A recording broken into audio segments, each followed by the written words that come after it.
పడినటువంటి చెట్టు మారేడు చెట్టు. అందుకే ఆ చెట్టుకి పండినటువంటి కాయ పేరే శ్రీఫలము. మారేడు చెట్టు యొక్క గొప్పతనం ఏమిటో తెలుసా అండి? సృష్టిలో పువ్వు పువ్వుయకుండా కాయ కాస్తుంది. పువ్వు ఉండదు మారేడు చెట్టుకి. మారేడు పూలు మీరు ఎప్పుడైనా చూసారా? మారేడు పూలు ఉండవు. మారేడు తిన్నగా కాయ కాసేస్తుంది. ఆ మారేడు కాయలో ఉన్నటువంటి గుజ్జుని చాలా అందంగా తీసేసేవారు పూర్వం. చిన్న కన్నం పెట్టి తీసేసి దాన్ని ఎండబెట్టి అందులో విభూతి వేసి ఆ విభూతిని చేతిలో వేసుకుని పెట్టుకునేవారు. పెట్టుకుంటే మీరు నమ్మరు, నా చిన్నతనంలో మా ఇంట్లో పెద్దవాళ్ళందరూ పెట్టుకునేవారు. నాకు 9th క్లాస్ 10th క్లాస్కి వచ్చే వరకు కూడా ఆ మారేడు డబ్బా తెలుసు. సుగంధిం పుష్టివర్ధనం అన్నట్టే ఉంటుంది. నిజంగా మారేడు ఆయుర్వేదమునందు ప్రధానముగా ఉపయోగపడుతుంది. ఈ మారేడు దళముగా ఉంటుంది, మూడుగా ఉంటుంది. అందుకే త్రిదళం త్రిగుణాకారం అని పిలుస్తాం. త్రియాయుషం త్రిజన్మ పాప సంహారం ఏకబిల్వం శివార్పణం. దళములు దళములుగా ఉన్న వాటినే కోసి పూజ చేస్తారు. మీరు చూడండి, దళము 3 ఆకులుగా ఉంటుంది. అరుణాచలంలో అయితే ఆది అన్నామలైలో బహుబిల్వదళం ఉంది. అది 3 కింద 9 కూడా ఉంటాయి. ఈ బిల్వదళాన్ని చేత్తో పట్టుకుని, చిత్రం ఏమిటంటే పుష్పాన్ని పూజ చేసేటప్పుడు ఒక మర్యాద పాటిస్తారు. తొడిమెతో పూజ చేయవద్దు అని శాస్త్రం. తొడిమె లేకుండా పూజ చెయ్యాలి అని. కానీ మారేడు దళాన్ని పూజ చేసేటప్పుడు మీరు ఆ ఉన్నటువంటి కాడ తీసేశారనుకోండి, వెంటనే 3 ఆకులు విడిపోతాయి. అలా విడిపోకూడదు. కాబట్టి ఆ ఉన్నటువంటి ఈయననే పట్టుకుని మీరు శివలింగం మీద వేస్తారు. మనకి ప్రపంచంలో లక్ష్మీ స్థానాలు 5 ఉన్నాయి అని చెప్పారు శాస్త్రంలో. ఒకటి స్త్రీ యొక్క పాపట ప్రారంభ స్థానము. పాపట ఎక్కడ ప్రారంభం అవుతుందో పాపిడి తీయడం అక్కడ. దాన్ని మన వాళ్ళు పాపికొండలు అంటుంటారు. వాటి పేరు పాపికొండలు కాదు, వాటి పేరు పాపట కొండలు. అక్కడ నదీ ప్రవాహాన్ని పాపట విడదీసినట్టుగా కొండలు విడదీసాయి కాబట్టి వాటి పేర్లు పాపట కొండలు. అది కాలానుక్రమంలో ఏమైపోయిందంటే ఏదో పాపికొండలు అని వచ్చింది. వాటి కర్మ పాపికొండలు కావు. స్త్రీ యొక్క కేశపాశమును విడతీసినప్పుడు ఏర్పడినటువంటి పాపట ప్రారంభ స్థానమునందు సింధూరము చేత అలంకృతము కావాలి. సింధూరము కానీ కుంకం కానీ అలంకృతము కావాలి. అలా అలంకృతమైతే ఆవిడ దీర్ఘ మాంగళ్యాన్ని పొందుతుంది, సౌమాంగళ్యాన్ని, 5వ తనాన్ని పొందుతుంది అని శాస్త్రం. పాపట ప్రారంభమునందు సింధూరము కాని కుంకుమ కాని లేకుండా స్త్రీ పాపట ఉండరాదు, అది దర్శనీయము కాదు అని.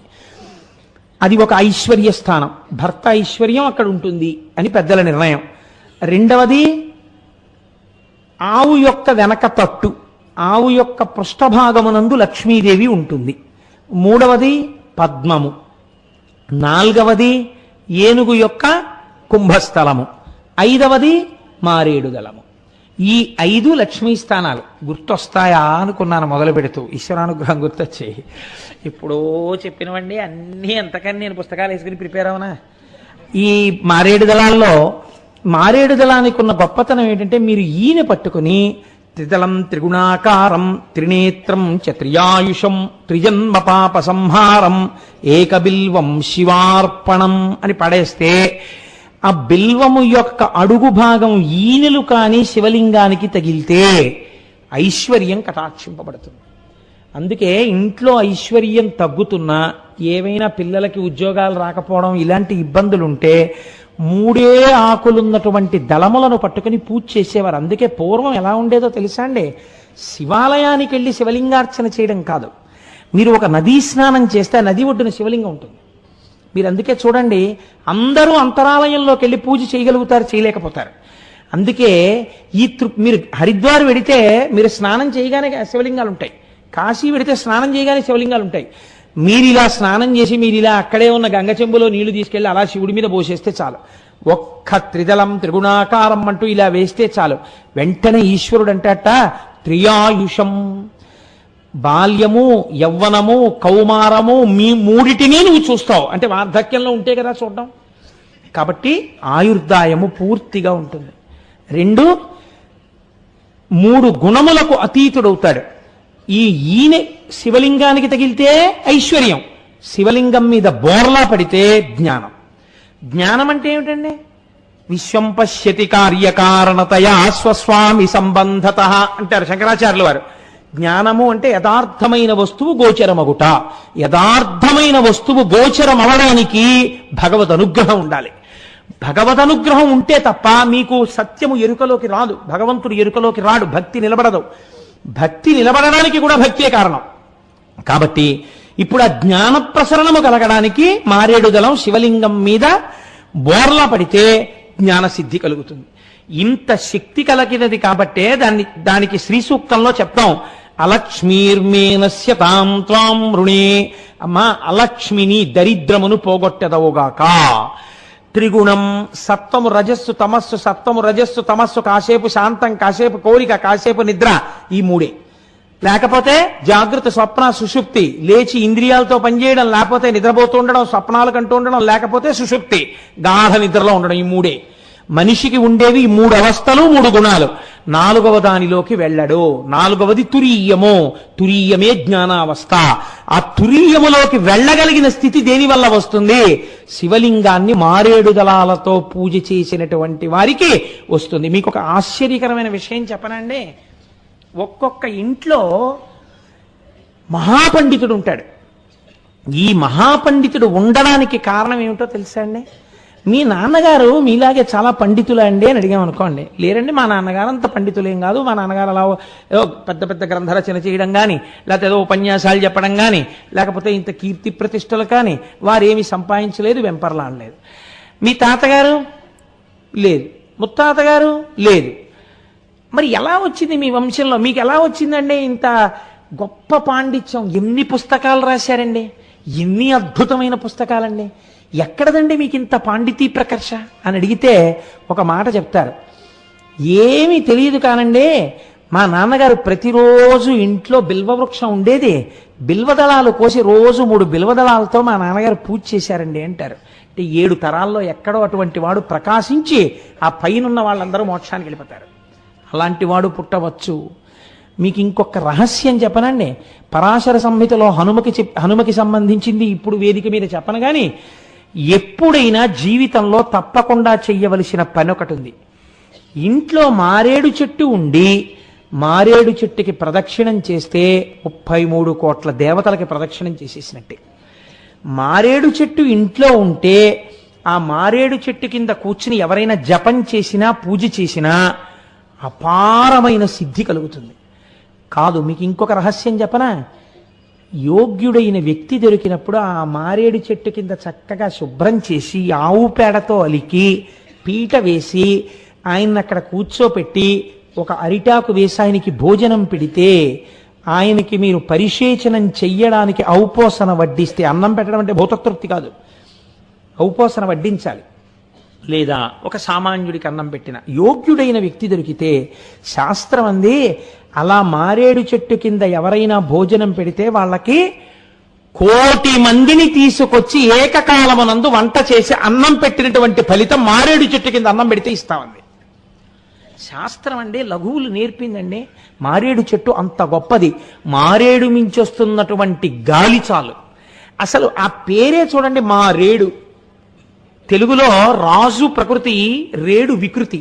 మా రాజు అంటే పరిపాలకుడు, ఆ చెట్టు పరిపాలకురాలు, మీకు అన్నిటినీ ఇచ్చేయగలడు. ఆ చెట్టు రూపంలో ఈశ్వరుడు ఉన్నాడు. అందుకే అది పువ్వు పుయ్యవలసిన అవసరం లేదు. ద్రవస్థితిని పొందకుండా వాయుస్థితిని పొందిన కర్పూరంలా పువ్వు పుయ్యకుండా కాయ కాస్తుంది మారేడు. అంత గొప్ప చెట్టు మారేడు చెట్టు. అందుకే పెద్దలు అన్నారు, నీకు ఏది చేతనైనా చేత కాకపోయినా నీ జీవితాన్ని పండించుకోవడానికి వాసనా బలాల్ని నువ్వు ఆపుకోలేకపోతే, ప్రయత్నపూర్వకంగా పాపం చెయ్యడాన్ని నీ అంత నువ్వు నిగ్రహించుకోలేకపోతే, నీ మనస్సు ఈశ్వరాభిముఖం కావడానికి నీకు 3 చెప్తాం, ఇవి మాత్రం మర్చిపోకు. తప్పకుండా భస్మధారణ చెయ్యి. 2, భస్మయందు ఒక ప్రత్యేకత ఉందండి. మాకు చిన్నతనంలో సభాముఖంగా మళ్ళీ చెప్పడమా వ్యక్తిగత విషయాలు అని అనుమానం వస్తుంది. 104 డిగ్రీల టెంపరేచర్ కూడా దాటిపోయి 105, 106 థర్మామీటర్లో వెళ్ళిపోయింది. ఒకనకొకప్పుడు మా చిన్నతనంలో ఏకకాలమనందు నాకు మా అక్కకి కూడా అసలు ఒళ్ళే తెలీదు, ఎర్రగా పేలిపోయినట్టు అయిపోయింది ఒళ్ళంతా. ఆ రోజుల్లో ఇంకా డాక్టర్లు కూడా ఇంత చిన్న పిల్లలు 106 థర్మామీటర్లో ఎప్పుడూ కనపడకూడదమ్మా, 106 వచ్చేసిందంటే వాళ్ళు ఉండడం కొంచెం కష్టం అని చెప్తే ఎంత నమ్మకమో నిజంగా పెద్దవాళ్ళకి. నాకు ఇప్పటికీ చెవుల్లో వినపడుతుంటుంది. మా అమ్మగారు ఆ రోజుల్లో చేసినటువంటి ప్రయత్నం. ఆవిడ శివుడు ఉండగా నా ఇంట అమంగళం జరగదు, నా బిడ్డలు వెళ్ళిపోరు అనుకుని ఆవిడ మమ్మల్ని ఇంటికి తీసుకొచ్చి మంచం మీద పడుకోబెట్టి ఆవిడ అదే పనిగా 11 మాటలు పూనికతో పక్కన గ్లాసు నీళ్లు పెట్టుకుని చంద్రశేఖర చంద్రశేఖర చంద్రశేఖర పాహిమాం అంటూ చంద్రశేఖరాష్టకం చదవడం, విభూతి నీళ్లలో వేయడం. 11 మాటలు చంద్రశేఖరాష్టకం చేసి నీళ్లలో వేసి కలిపి ఆ నీళ్లు ఆవిడ మా చేత తాగించి రాత్రల్లా రక్షిస్తే వాడు రక్షించాలి, లేకపోతే లోకంలో రక్షకులు ఎవరున్నారు అని ఆవిడ మా దగ్గర కూర్చుని అసలు ఆ వేడి మేమే భరించలేకపోయాం. నాకు అప్పుడు 8th క్లాస్ ఏదో చదువుతున్నాను, ఇంకా స్ఫురణలో ఉంది. ఆవిడ చంద్రశేఖరాష్టకం జరిగితే తెల్లవారేటప్పటికీ ఒళ్ళంతా చందనం రాసినట్టుగా హాయిగా జ్వరం తగ్గిపోయి లేచి కూర్చున్నాం. ఈశ్వరానుగ్రహం కాదండి బ్రతుకు. ఈశ్వరుడిచ్చిన బ్రతుకుని ఈశ్వరుడు గురించి 4 మాటలు చెప్పడానికి వినియోగించకపోతే నే కృతజ్ఞుడైపోతానని ఉపన్యాసాలు చెప్తాను. కాబట్టి ఉన్నదా లేదా భస్మక శక్తి? ఉన్నది. కాబట్టి మన వాళ్ళు కనీసం ఈ 3 ధరించడం నువ్వు నేర్చుకో. ఇవి బాహ్య చిహ్నములు కాదు, ఆడంబరములు కాదు, నిన్ను ఉద్ధరించగలిగినవి. కాబట్టి భస్మధారణము, రుద్రాక్షలు మెడలో వేసుకొనుట, తప్పకుండా మారేడు దళములతో శివలింగార్చన ఒక్కసారైనా జీవితంలో చేయుట తప్పకుండా చెయ్యి అని. కాబట్టి ఇవాళ మనం శివార్చనకి సంబంధించినటువంటి కొన్ని ముఖ్యమైన విషయాల్ని ప్రతిపాదన చేసి ఉన్నాను. రేపు కూడా శివ సంబంధమైనటువంటి కొన్ని ముఖ్యాతి ముఖ్యమైన విషయములను మీకు ప్రతిపాదన చేసే ప్రయత్నాన్ని చేస్తాను. నిన్నటి రోజున శివార్చన యందు భస్మధారణము, బిల్వపత్రము, రుద్రాక్ష ఈ 3ంటికి ఉన్నటువంటి ప్రాశస్త్యం గురించి, భస్మధారణ యొక్క వైశిష్ట్యమును గూర్చి, ఆ భస్మను ధరించడం వల్ల కలిగేటటువంటి ప్రయోజనములను గురించి, మన పురాణములు ఏమని చెప్తున్నాయో, ఎందుచేత భస్మధారణ చెయ్యాలో, అది ఎంత పవిత్రమైనటువంటి విషయమో నిన్నటి రోజున మనం చెప్పుకుని ఉన్నాం. శివమహాపురాణంలో అమ్మవారికి సంబంధించినటువంటి కొన్ని అవతారములను గూర్చిన ప్రస్తావన ఉన్నది. మీరు చూడండి, ఇప్పటికీ మనం వివాహాది క్రతువులను చేసేటప్పుడు, ప్రత్యేకించి వివాహం జరిగేటటువంటి సమయంలో ఆ పెళ్లి కూతురి చేత గౌరీ తపస్సు అని చెప్పి చేయిస్తూ ఉంటాం, లేదా గౌరీ పూజ అని పూజ చేయిస్తూ ఉంటాం. ఆ గౌరీదేవి యొక్క ఆవిర్భావము, దాని వెనకాతల ఉండేటటువంటి పార్వతీ పరమేశ్వరుల యొక్క సంకల్పము, వారు లోక సంరక్షణార్థము, లోక కళ్యాణము కోసము ఎటువంటి సంకల్పం చేస్తారో అటువంటి ఒక అవతారము, ఒక స్వరూపము ఏర్పడడం చేత దానిని ఆరాధించి మనం ఎంత గొప్ప ప్రయోజనాన్ని పొందేటటువంటి అదృష్టాన్ని మనకి తల్లిదండ్రులైనటువంటి పార్వతీ పరమేశ్వరులు కృప చేశారు. మనకి దాని యందు నిక్షిప్తం చేస్తారు. ఒకానొక సమయంలో పార్వతీ పరమేశ్వరులు ఇరువురు మందరగిరి పర్వతం మీద కూర్చుని ఉన్నారు. వారిని ఆ పర్వతము ఒక జీవస్వరూపమును పొంది సేవిస్తోంది. అంతటి లోకాధినాథుడైనటువంటి శంకరుడు పార్వతీ సహితుడై వచ్చి కూర్చుని ఉన్నప్పుడు ఆయనని సేవించుకునేటటువంటి భాగ్యం కలగడం చాలా గొప్ప విషయం కదా. అందుచేత ఆ పర్వతం ఆయన్ని సేవిస్తోంది. సేవిస్తున్నప్పుడు అమ్మవారు నలుపు రంగులో ఉంటుంది అని, పార్వతీదేవి నలుపు, లక్ష్మీదేవి ఎరుపు, సరస్వతీదేవి తెలుపు. దీని గురించి మనకు ఒక చిత్రమైనటువంటి విషయాన్ని ప్రతిపాదన చేస్తూ ఉంటారు. పరమశివుని యొక్క చెల్లెలుగా సరస్వతీదేవి సంభావింపబడుతుంది. శంకరుడు తెల్లగా ఉంటాడు. ఆయన యొక్క వాహనమైనటువంటి వృషభము తెలుపు, ఆయన ఉండే పర్వతము తెలుపు, ఆయన వేసుకునేటటువంటి పుర్రెలమాల తెలుపు, ఒంటికి రాసుకునే విభూతి తెలుపు. తెల్లటి శంకరుడు మనకి జ్ఞానప్రదాత అయి ఉంటాడు. అందుకే తెల్లటి భస్మ కూడా అలదుకొని ఉంటాడు. అసలు యథార్థమునకు తెలుపు నలుపు ఈ 2 రంగులు కావు అని శాస్త్ర నిర్ణయం. శాస్త్ర నిర్ణయం ఏంటి? మనం చిన్నప్పుడు చదువుకున్నప్పుడు కూడా ఒక మాట చెప్తూ ఉంటాం. సైన్స్ చదువుకున్నప్పుడు ఒక మాట చెప్తారు, తెలుపు కిరణము విడిపోతే అందులోంచి 7 రంగులు వస్తాయి. తెలుపు అనేటటువంటిది దేన్ని తాను పుచ్చుకోకుండా ప్రతిఫలించేటటువంటి గుణము ఉంటే దాన్ని తెలుపు అని పిలుస్తాం. అంతక తప్ప దాని యందు ఒక ప్రత్యేకమైనటువంటి రంగుని చెప్పడం కుదరదు. అలాగే నలుపు అంటే దేన్ని ప్రతిఫలించకుండా అన్నీ తనలోకి తీసుకునేటటువంటి గుణమున్న దాన్ని నలుపు అంటారు. The process of absorption is black, the process of reflection is white. Chemistry lecturer గారు ఇక్కడే ఉన్నారు కదా. కాబట్టి ప్రతిఫలిస్తే తెలుపు, అన్నిటినీ లోపలికి పుచ్చుకుంటే నలుపు.